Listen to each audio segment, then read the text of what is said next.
We've had a very good off week. I think we accomplished what we set out to as far as getting fresh, as far as getting better at the fundamentals and the details. We also got a head start on Texas A&M, which is always good with the different things that they present to you.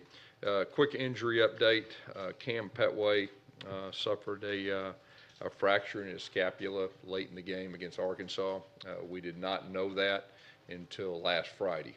We were trying to heal our guys up, and it was sore, and we thought it would get better. It didn't get any better, and so he'll be out for an extended period of time. I don't know exactly when that will be, but obviously that's a tough blow for him, a guy that's battled a lot of injuries up to this point as far as that goes. Everyone else we expect to be ready for Texas A&M, which I think that is a really big thing with the guys that are banged up offensive line wise, and then we have some defensive guys that we've held out the last couple of weeks.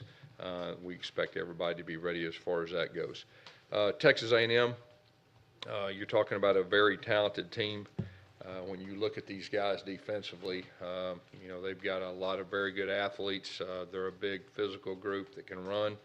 They're one of the best teams in the country in sacking the quarterback and putting pressure on the quarterback, not just 4 down, but when they pop a guy or bring an extra guy, a fifth guy, they're very good, very aggressive. They really try to stop the run. They'll bring extra guys down to do that. Offensively, you're talking about a very balanced team. Last week they played 2 quarterbacks, so you've got to prepare for both those guys, but they're very balanced, and they got one of the more dynamic playmakers in all of college football, and Christian Kirk, a guy that, with the ball in his hands is very scary. And you talk about special teams, I think he's probably the biggest weapon in the country in special teams. So we're going to have to do a super job with him covering kicks and everything that goes with that. But like I said, I feel very good about where we're at after the off week. Gave us a chance, for our team to heal up as far as everything goes and get better. And we're looking forward to going to Texas A&M. Questions? Does Pettway avoid surgery then, or is that non-surgery? No, it's non-surgery. No, non-surgery. Guess, is there any indication of the timeline of recovery for a fractured shoulder blade? I said extended period of time.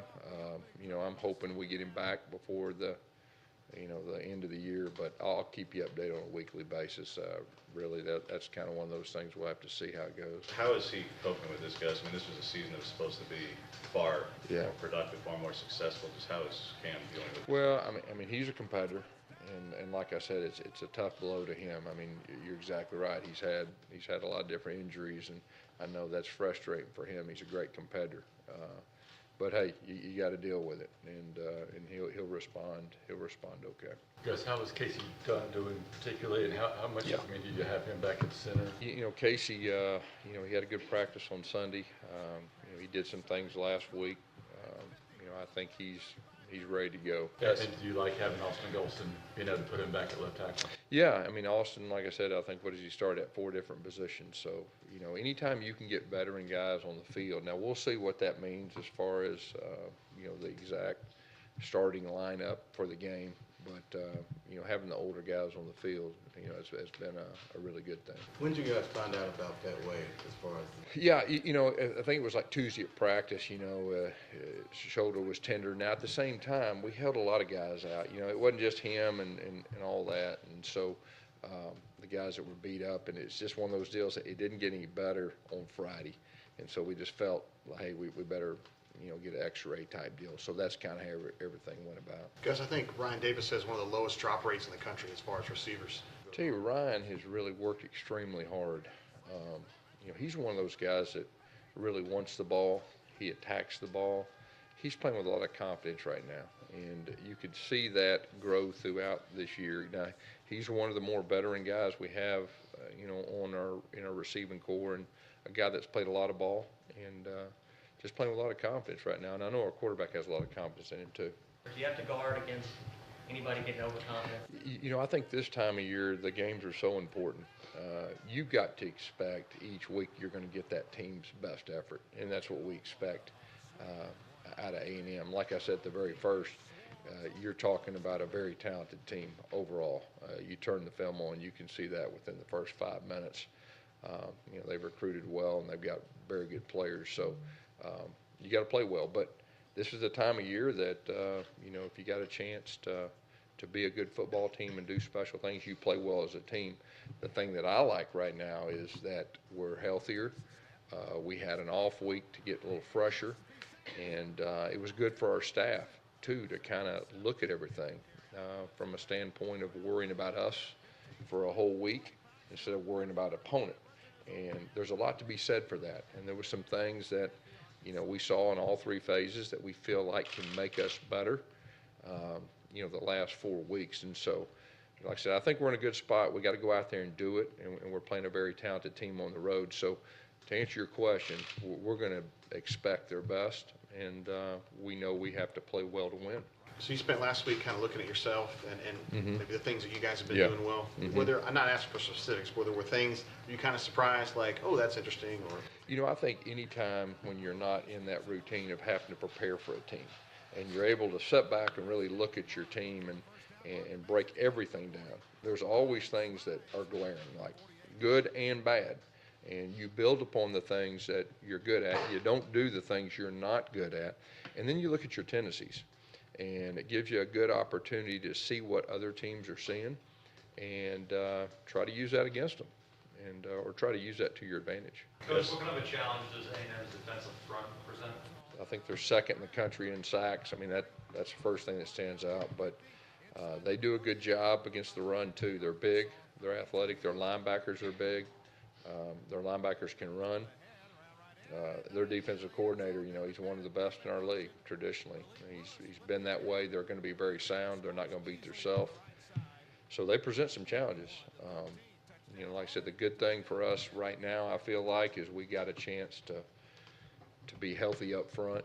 That would be a great thing if we could continue to do that down the stretch. I've been real impressed with our offensive line, that we've had so many different starting lineups, which is a huge challenge to do from a big picture offensive standpoint, and they've still performed at a pretty high level. You look at our last game, we had new starters and new guys in new positions, and they were able to execute at a pretty high level. So, I've been proud of our offensive line as far as a collective group.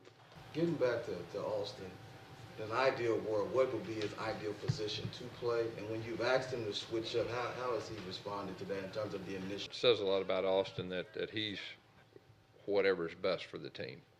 And to ask an offensive lineman in our league to play 4 different positions is really unheard of. And he's played at a high level. But his attitude is, he's one of our leaders, and says a lot about him, and says a lot about his leadership, and it'll help him greatly moving forward at the next level. And but he's done a super job. And you ask me his best position, I think he's really a very good player at all the positions he's played. I mean, he's a real smart guy. He's a real competitive guy. He's an attention to detail guy. Can't say enough good things about Austin Golson. Because when you look at what happened with Jim McElwain this week, and you said last year with Les at LSU, do you struggle with where the expectation bar is in this league and where it is for most programs? No, I just worry about us, and worry about us and what we're doing here, and worry about our team. I mean, outside of this, it is what it is, but that's all I worry about. Gus, I know you take it one game at a time, but with Georgia being number 2, Alabama being number 1, you have to talk to your players about, hey, you got to focus on the task at hand, because there are some big games coming up. Yeah, I'm always going to be honest with our team, but our team, they do understand the big picture, but more importantly, they understand the current picture, and all that matters is A&M, and they do understand that. And I think we've got a veteran enough team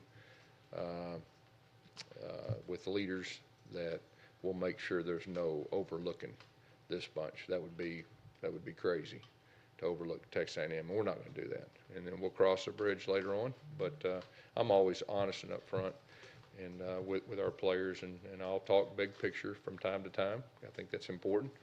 But then we reel it back into what the priority is. How important is it to kind of monitor how much carries you get carried on? You can You know he's a guy Yeah. you trust, but you don't want to overlook. Yeah, I think strategically right now, you know, it kind of goes back to last week. You look at strategically what needs to be done the last 4 games, you know, to try to keep him healthier into the fourth quarter.